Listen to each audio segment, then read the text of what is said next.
तुमसे मिले तो कुछ गुनगुनी सी। গত 2 দিনে যা ঘটে গেল নুসরাত ফারিয়ার সঙ্গে সংক্ষেপে পোস্ট করেছেন নুসরাত ফারিয়া। তবে গত রবিবারে থাইল্যান্ডে যাওয়ার পথে ঢাকার হজরত শাহজালাল বিমানবন্দর থেকে তাকে আটক করে ইমিগ্রেশন পুলিশ। পরে তাকে রাজধানীর ভাটেরা থানায় নেওয়া হয়। গ্রেপ্তার দেখানো হয় হত্যা চেষ্টা মামলায়। মামলার বাদী অভিযোগ, 2024 সালের আগস্টে রাজধানীর পরিবাগে একটি মিছিল চলাকালে হামলার ঘটনা ঘটে, যাতে এক মাদ্রাসা ছাত্র গুরুতর আহত হন। ওই ঘটনায় দায়ের করা মামলায় নুসরাত ফারিয়া সহ 201 জনকে আসামি করা হয়। মামলাটি এখন তদন্তাধীন আছে। সেই সূত্র ধরেই নুসরাতকে গ্রেপ্তার করা হয়।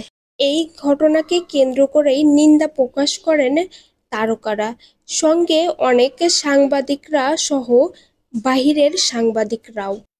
গতকালকে তাকে আদালতে প্রেরণ করা হয়। দুই পক্ষের উকিলের মধ্যে বাকবিতর্ক হতে থাকে। তবে জানা যায়, তিনি সেই সময় বাংলাদেশেই ছিলেন না, ছিলেন কানাডায়। প্রমাণসহ দেখালেও তাকে কারাগারে পাঠানো হয় গতকালকে।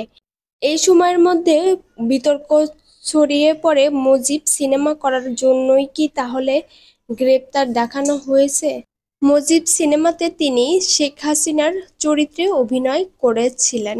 সেই কারণে যদি গ্রেপ্তার দেখানো হয়, তাহলে কোনো শিল্পী আর কখনো কোনো চরিত্রে অভিনয় করবেন না রাজনীতি নিয়ে কোনো ক্যারেক্টারে। তবে আজকে তিনি জামিন পেয়েছেন।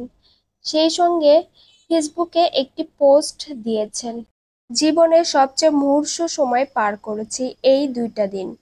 মানসিকভাবে খুবই ভেঙে পড়েছিলাম। তবে এই সময়টাতে যারা সর্বক্ষণ আমার পাশে ছিলেন, সেই সব মানুষদের মন থেকে কৃতজ্ঞতা জানাতে চাই। আমার সহকর্মী থেকে শুরু করে ইন্ডাস্ট্রির সবাই, এমনকি সাধারণ মানুষ যারা আমার হয়ে কথা বলেছেন, ন্যায়ের পক্ষে কথা বলেছেন, পাশে থেকেছেন, তাদের এই সাপোর্ট, ভালোবাসা আমি আজীবন মনে রাখব। আপনারা পাশে না থাকলে হয়তো এত দ্রুত আপনাদের মাঝে উপস্থিত হতে পারতাম না। বিশেষ করে ধন্যবাদ দিতে চাই আমাদের গণমাধ্যমকারীদেরকে। তাদের এই সাপোর্টটা ভীষণ দরকার ছিল। আমি সবসময় মনে রাখব আমার প্রতি আপনাদের ভালোবাসার কথা। বিনোদন জগতের আপডেট পেতে অবশ্যই ইউটিউব চ্যানেলটি সাবস্ক্রাইব করুন ও ফেসবুক পেজটি ফলো দিয়ে সঙ্গেই থাকুন। প্রিয় ভিউয়ার্স, ভিডিওটি লাইক, কমেন্ট, শেয়ার করতে ভুলবেন না।